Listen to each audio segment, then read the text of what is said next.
혹시 여러분도 그런 순간을 겪어보신 적 있으신가요?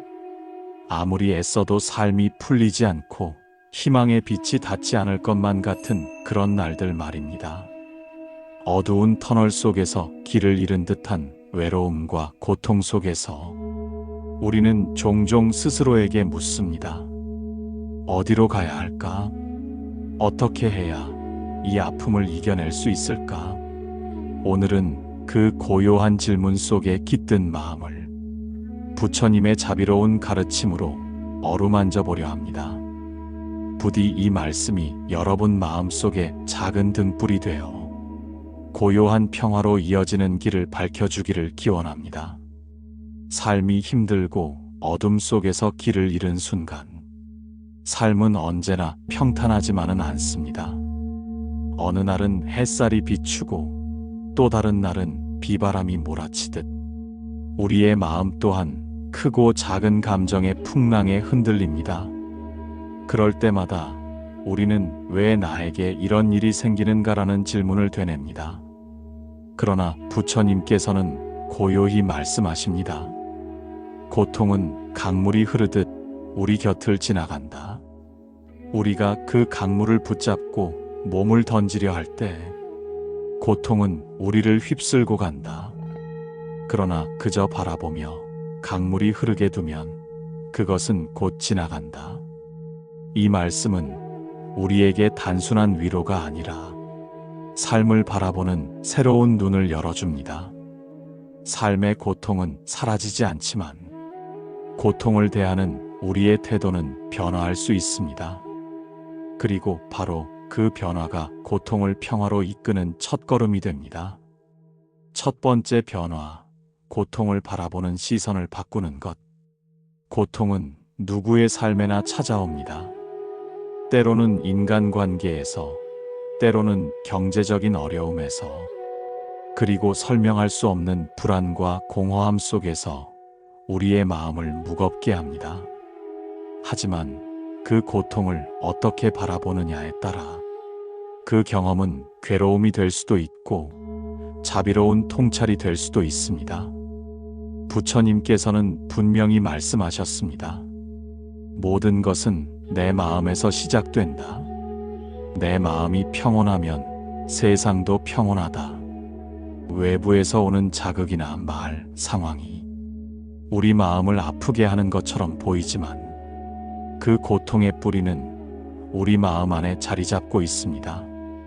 다른 사람이 내게 상처 주는 말을 했다고 해도 그 말을 받아들여 상처로 삼을지 그저 지나가는 바람으로 흘려보낼지는 전적으로 나의 선택입니다.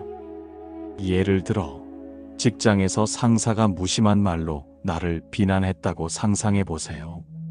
그 순간 우리 마음 속에는 즉각적인 분노와 슬픔이 일어납니다. 하지만 부처님의 말씀처럼 생각해 본다면 이렇게 되묻는 연습이 가능합니다. 그 상사의 말은 그의 업에서 비롯된 것이다. 나는 그 말의 소유자가 아니다. 그 말은 바람처럼 흘러가도록 두어도 괜찮다.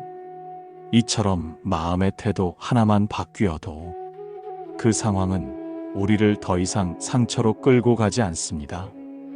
고통을 피하려 하지 않고 그 고통을 지켜보는 존재가 되는 순간 우리는 비로소 해탈의 문에 발을 들이게 됩니다. 부처님께서 제자들에게 하신 한 비유가 있습니다. 어느 날 한 제자가 물었습니다. 스승님, 왜 우리는 늘 고통을 마주해야 합니까? 부처님께서는 조용히 강가를 바라보시며 말씀하셨습니다. 강물을 보거라. 그 물결은 끊임없이 흐르고 머물지 않는다.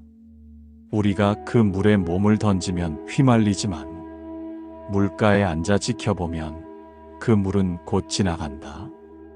이 말씀은 곧 삶의 고통을 대하는 방법이 붙잡고 휘말리는 것이 아니라 지켜보고 흘려보내는 데 있다는 것을 전합니다.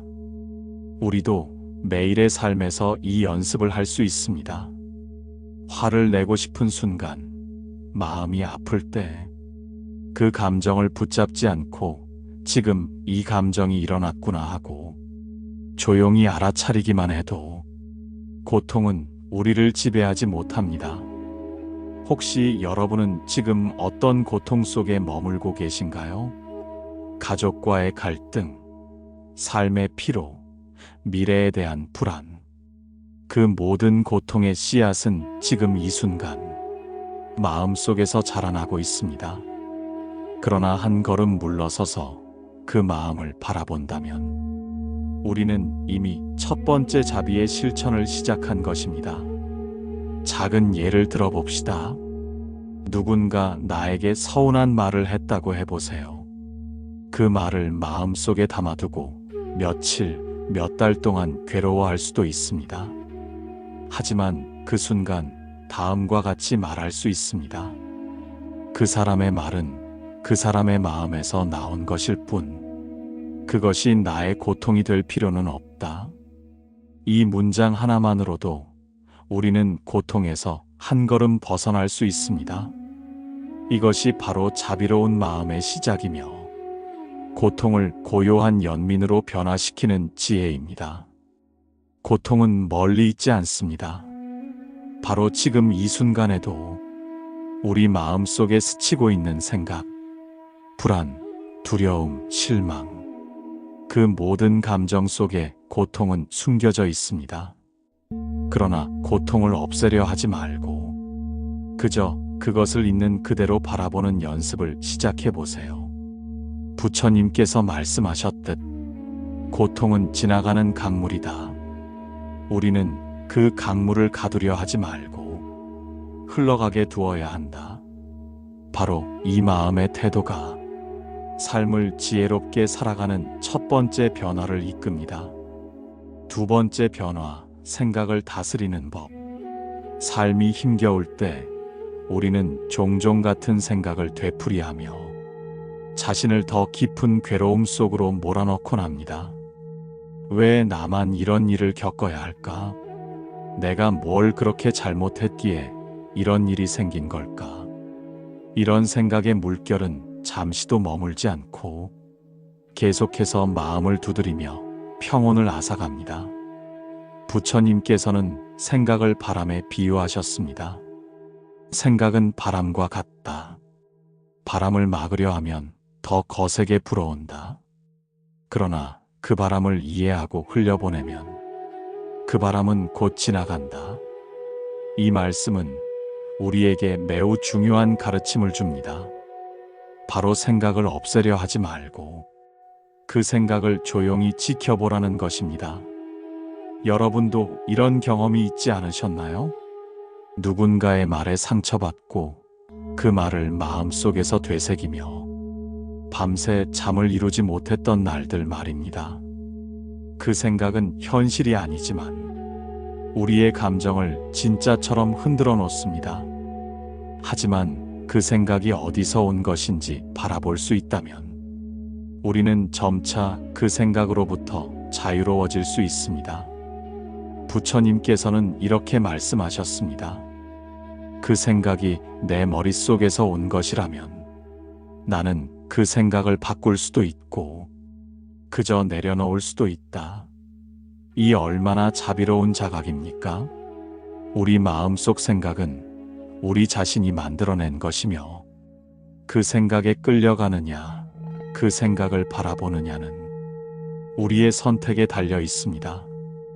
예를 들어 직장에서 큰 실수를 하고 난 후 그 일이 계속 머릿속에 떠오른다고 가정해 봅시다. 왜 그랬을까? 나는 왜 이렇게 부족할까? 이런 자책이 반복되면 마음은 더욱 위축되고 스스로를 미워하게 됩니다. 그러나 그 생각이 떠오를 때 이렇게 말해보세요. 아, 그런 생각이 또 떠올랐구나. 내가 그때 그런 감정을 느꼈구나. 단지 알아차리고 바라보는 것만으로도 생각의 힘은 점차 약해지고 그 자리에 평온함이 피어납니다. 그리고 한 가지 더, 생각의 방향을 부드럽게 바꾸는 연습도 해보세요. 나는 왜 이렇게 부족할까? 라는 질문 대신 이 경험을 통해 나는 무엇을 배울 수 있을까? 라고 묻는 겁니다. 이 작은 질문 하나가 생각의 흐름을 완전히 바꾸는 시작점이 됩니다. 혹시 지금 떠오르는 괴로운 생각이 하나 있으신가요? 그 생각이 여러분의 마음을 짓누르고 있다면 그 생각에 새로운 질문을 던져보세요.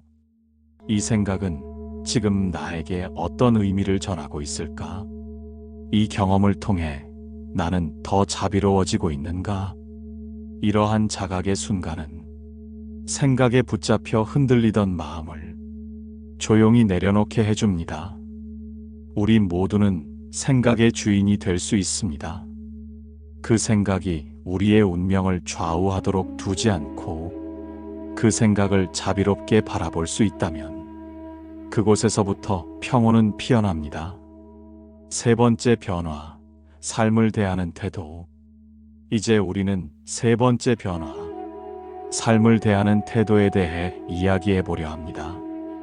부처님께서는 이렇게 말씀하셨습니다. 세상을 바꾸는 것은 어렵다. 그러나 스스로의 태도는 누구나 바꿀 수 있다. 삶 속에서 우리가 겪는 고통은 많은 경우 외부의 문제에서 비롯됩니다. 하지만 그 문제를 받아들이는 마음의 태도가 고통의 깊이와 크기를 결정합니다.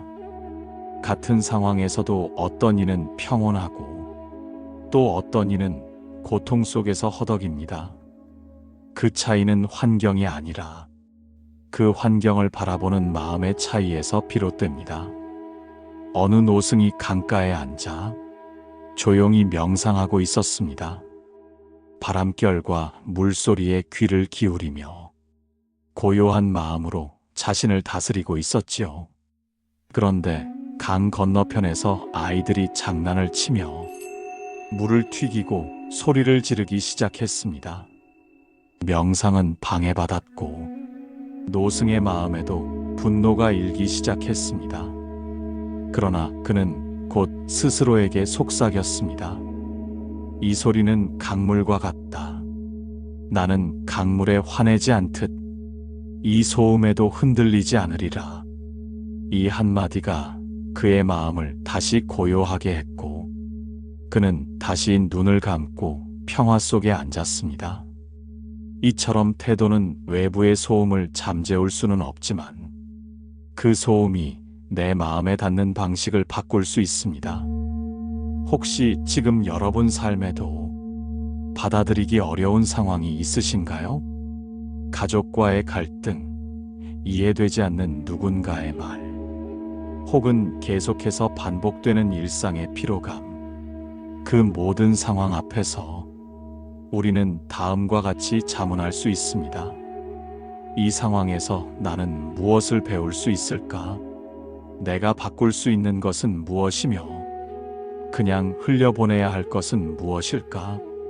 이 질문은 우리에게 문제를 통제하려 애쓰기보다 그 안에서 의미를 찾는 자비로운 태도를 키워줍니다. 삶의 고통은 피할 수 없습니다. 하지만 그 고통을 대하는 우리의 자세는 언제든지 바뀔 수 있습니다. 조금 더 부드럽게, 조금 더 자비롭게, 조금 더 수용하는 마음으로 바라본다면 삶은 그 자체로 수행이 되고 고통은 그 자체로 깨달음의 문이 됩니다. 네 번째 변화, 집착을 내려놓는 법. 우리는 살아가면서 무언가를 붙잡고 살아갑니다. 사람에 대한 기대, 결과에 대한 욕심, 혹은 과거에 대한 미련과 미래에 대한 불안. 이 모든 마음의 매듭은 우리를 점점 더 고통으로 이끕니다. 부처님께서는 말씀하셨습니다. 모든 고통의 근원은 집착에서 온다. 놓아야 자유로워질 수 있다. 그러나 내려놓는다는 것이 그리 쉬운 일은 아닙니다. 익숙함을 놓는 것은 두려움과 마주하는 일이기도 하고 마음속 깊이 자리 잡은 욕망을 인정하는 용기를 필요로 합니다. 이와 관련된 이야기가 전해집니다. 옛날 어느 마을에 한 농부가 살고 있었습니다. 그는 하루하루 성실하게 일하며 평범하지만 평온한 삶을 살고 있었지요. 그러던 어느 날 밭을 갈던 중 금덩이 하나를 발견했습니다. 그 순간부터 그의 삶은 달라졌습니다. 처음에는 기뻐했지만 점점 그 금덩이에 집착하게 되었고, 혹시 누가 훔쳐갈까 노심초사하며 밤잠을 이루지 못하게 되었습니다. 이전보다 더 많은 금을 갖고 싶다는 욕망이 일기 시작했고, 그는 더 이상 평화를 느낄 수 없었습니다. 결국 그는 금덩이라는 집착의 족쇄에 묶여 진정한 행복을 잃고 말았습니다. 이 이야기는 우리 마음에도 깊은 울림을 줍니다. 무엇인가를 가졌을 때 행복해질 것 같지만 그것을 잃을까봐 두려워하는 순간 우리는 오히려 자유를 잃게 됩니다. 부처님께서는 탐욕을 불타는 불길에 비유하셨습니다. 욕망은 채워도 또 다른 욕망을 불러오며 그 끝없는 갈증 속에서 마음은 더욱 메마르게 됩니다. 욕망은 끝이 없다. 불길을 계속해서 피우는 자는 그 불에 타버리고 만다. 그러므로 우리는 욕망을 억누르는 것이 아니라 그 욕망을 바라보고 알아차리는 데서 자비로운 내려놓음이 시작된다는 사실을 배워야 합니다. 첫째, 지금 이 순간에 집중하는 연습입니다. 집착은 종종 과거에 대한 미련이나 미래에 대한 불안에서 비롯됩니다. 그러나 우리가 지금 이 순간에 마음을 놓는다면 그 모든 집착은 자연스럽게 힘을 잃습니다. 둘째, 감사하는 마음을 키우는 것입니다. 이미 내가 가지고 있는 것에 만족하고 그것이 내게 얼마나 소중한지를 되새기는 순간 소유에 대한 갈망은 더 이상 우리를 흔들지 못합니다. 셋째, 집착의 대상을 다시 바라보는 연습입니다. 그것이 정말로 나를 행복하게 하는 것인지 혹은 단지 불안을 덜어주는 착각인지 스스로에게 묻고 또 물어보는 것입니다. 내려놓음은 포기가 아니라 자비입니다. 혹시 지금 여러분 마음에도 놓기 어려운 집착이 있으신가요? 그것이 사람일 수도 있고 완벽함에 대한 기대일 수도 있으며 지나간 인연일 수도 있습니다. 그 집착을 조용히 바라보며 이렇게 속삭여 보세요. 이것이 정말 나를 평화롭게 하는가? 지금은 놓아줄 때가 아닐까? 내려놓음은 무언가를 포기하는 것이 아니라 자신을 더 깊이 이해하고 다독이는 자비의 실천입니다. 다섯 번째 변화, 감정을 다루는 태도. 감정은 우리 삶을 더욱 풍요롭게 만들지만 때로는 그 감정이 우리를 삼켜 깊은 괴로움으로 빠뜨리기도 합니다. 기쁨은 우리를 화나게 하지만 슬픔은 우리를 움츠리게 만들고 분노와 불안은 우리 내면의 고요함을 깨뜨립니다. 부처님께서는 감정을 이렇게 비유하셨습니다. 감정은 구름과 같다. 구름이 하늘을 잠시 가릴 수는 있지만 하늘 그 자체를 바꾸지는 못한다.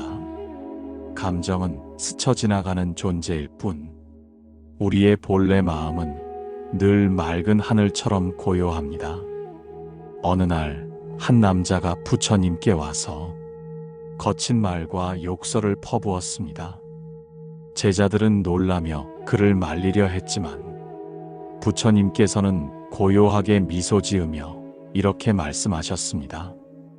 누군가 내게 선물을 주려 하지만 내가 그 선물을 받지 않는다면 그 선물은 누구의 것인가? 남자는 대답하지 못했고 부처님께서는 조용히 덧붙이셨습니다. 나는 그 분노를 받지 않았다. 그러니 그것은 여전히 너의 것이다. 이 말씀은 감정에 휘둘리지 않고 감정을 있는 그대로 바라보는 힘이 얼마나 평화로운지를 일깨워줍니다. 감정을 다루는 3가지 연습. 첫 번째는 인정하기입니다. 슬픔이 올라올 때 억누르려 하지 말고 지금 나는 슬프구나 하고 조용히 인정해 보세요. 감정은 억제할수록 더 강해지지만 인정하는 순간 그 힘은 서서히 사라집니다. 두 번째는 원인을 알아차리는 것입니다. 감정은 외부 자극보다도 그 자극에 대한 나의 해석에서 비롯됩니다. 왜 내가 화가 났을까? 그 상황을 나는 어떻게 바라봤지? 이 질문을 통해 우리는 감정의 본질을 꿰뚫을 수 있습니다. 세 번째는 감정과 거리두기입니다. 이 감정은 내 안에 있지만 나는 이 감정 그 자체는 아니다. 이런 인식은 감정에 휩쓸리지 않도록 우리를 보호해 줍니다. 감정은 물결과 같고 우리는 그 위에 떠 있을 수 있습니다. 부처님께서는 이렇게 말씀하셨습니다. 감정은 물결과 같다. 우리는 그 위에 뜰 수도 있고 빠질 수도 있다. 어느 쪽을 택할지는 우리의 몫이다. 감정이 크고 작게 파도를 치더라도 우리는 그 위에서 균형을 잡는 연습을 통해 고요한 자비의 바다를 항해할 수 있습니다. 6번째 변화, 삶의 환경을 바꾸는 지혜. 사람은 혼자 살아가는 존재가 아닙니다.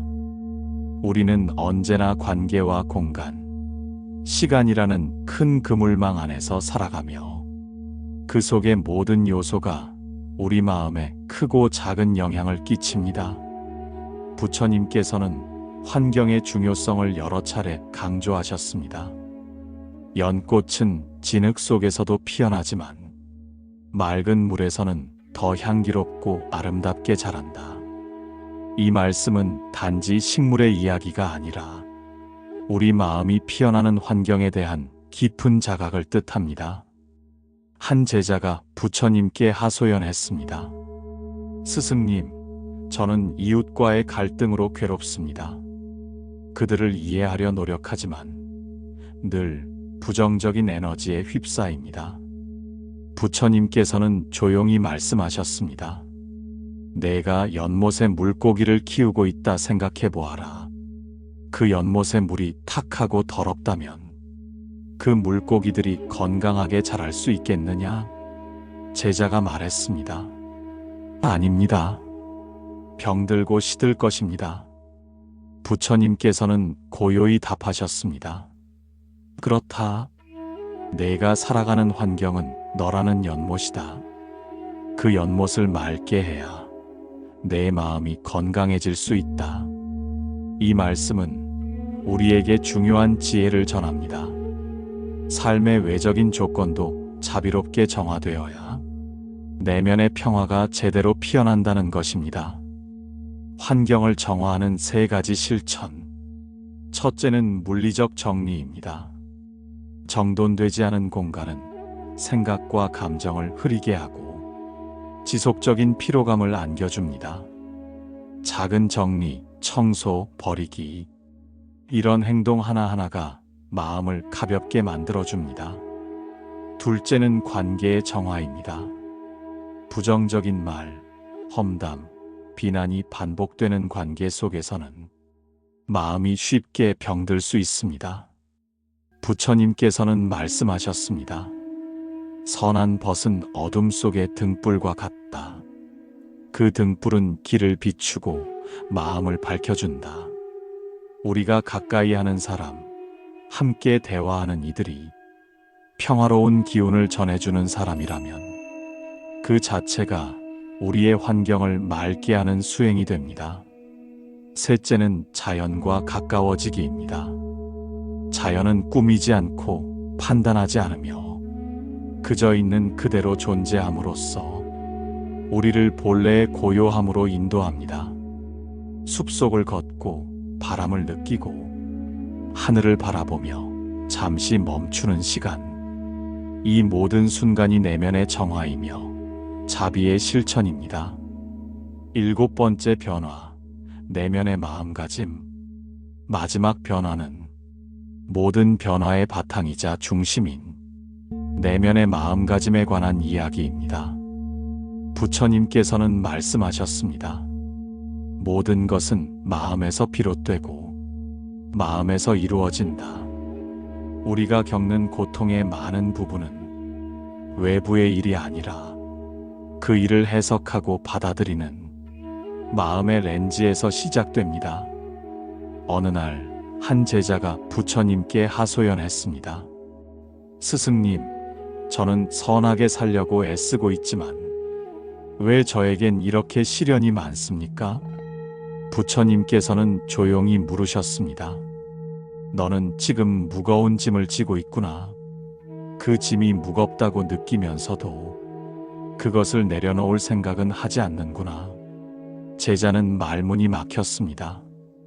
고통은 자연스러운 것이다. 그러나 그 고통을 계속 지고 가려 한다면 너는 그 무게에 짓눌릴 뿐이다. 이 말씀은 우리에게 중요한 통찰을 줍니다. 삶의 고통을 없애는 것이 아니라 그 고통을 바라보는 태도, 그리고 내려놓을 수 있는 용기가 우리 삶의 평화를 결정한다는 사실입니다. 내면의 자비 실천 3가지. 첫째는 감사하는 마음입니다. 아주 평범한 하루 속에서도 햇살, 따뜻한 말, 밥 한 끼의 소중함을 느낄 수 있다면 우리는 이미 풍요로운 삶을 살고 있는 것입니다. 둘째는 지금 이 순간에 집중하는 힘입니다. 과거는 이미 지나갔고 미래는 아직 오지 않았습니다. 지금 여기에 머무는 연습이야말로 마음을 맑히는 수행입니다. 셋째는 자기 자신을 용서하는 용기입니다. 실수한 자신을 미워하기보다는 그 실수에서 자비로운 배움을 얻는다면 그 자체로 깊은 성장입니다. 부처님께서는 이렇게 말씀하셨습니다. 깨진 그릇은 다시 붙일 수 없다.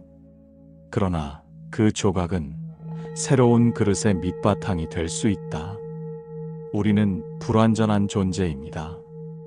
그러나 그 불완전함 속에서도 자비와 평화를 피워낼 수 있습니다.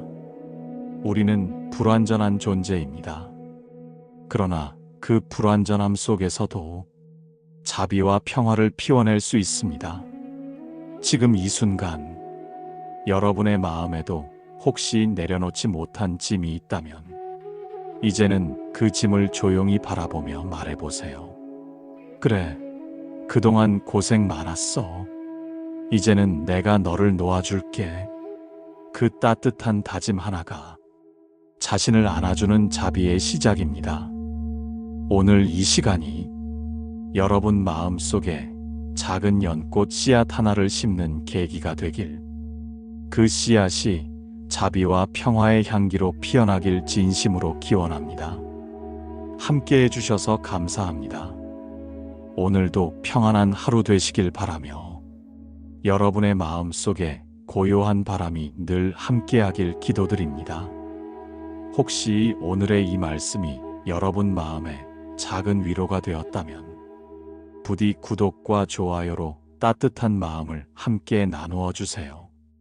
그 마음이 또 다른 이에게 자비의 등불이 되어 전해질 수 있습니다.